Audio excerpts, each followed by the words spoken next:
বন্ধুরা, ছাদ বাগানে খুব সুন্দর কিন্তু রসুন চাষ করা যায়। তো রসুন গাছের জন্য আমি মাটি অলরেডি তৈরি করেই রেখে দিয়েছি। তো বসাতে কিছু কথাও আপনাদের সঙ্গে শেয়ার করব। তো প্রথমে আমি একটু ফাঙ্গিসাইড দিয়ে দিচ্ছি। যেহেতু বৃষ্টি হয়েছিল, মাটিটাও শুকনো হচ্ছিল না, আর পচা লাগার সম্ভাবনাও অনেক সময় থেকে যায়। তাই আমি প্রথমে একটু ফাঙ্গিসাইড দেব।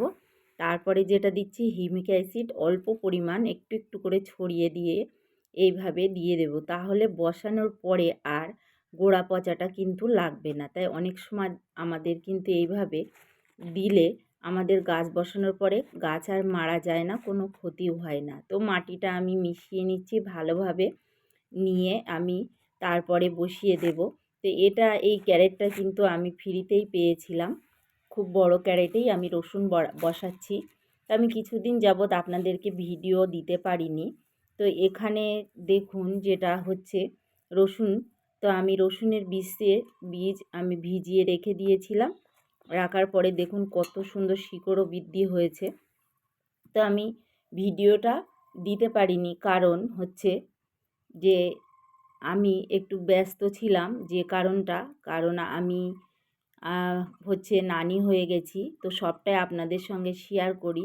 তো সেই কারণে আমি আপনাদের ভিডিও শেয়ার করতে পারিনি। তো তার জন্য আমি খুবই দুঃখিত।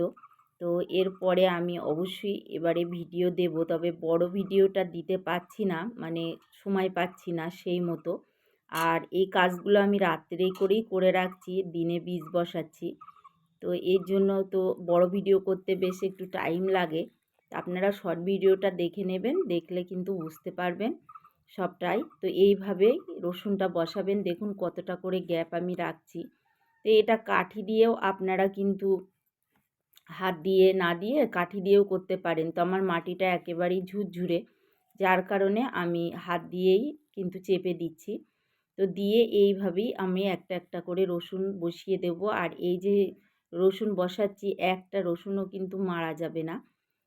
মানে রসুন যেটা পচা লাগবে কোনো সমস্যা হবে না। শিকড় কিন্তু প্রচুর বৃদ্ধি হয়ে গেছে।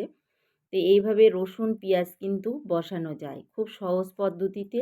যদি কারো জানার থাকে অবশ্যই কমেন্ট করবেন, আপনাদেরকে আমি অবশ্যই দেখিয়ে দেব। তো দেখুন আমি এইভাবেই বসিয়ে দিচ্ছি রসুনগুলো। তা আপনারা অবশ্যই বসিয়ে ফেলুন। চারা উঠলে কি পরিচর্যা করব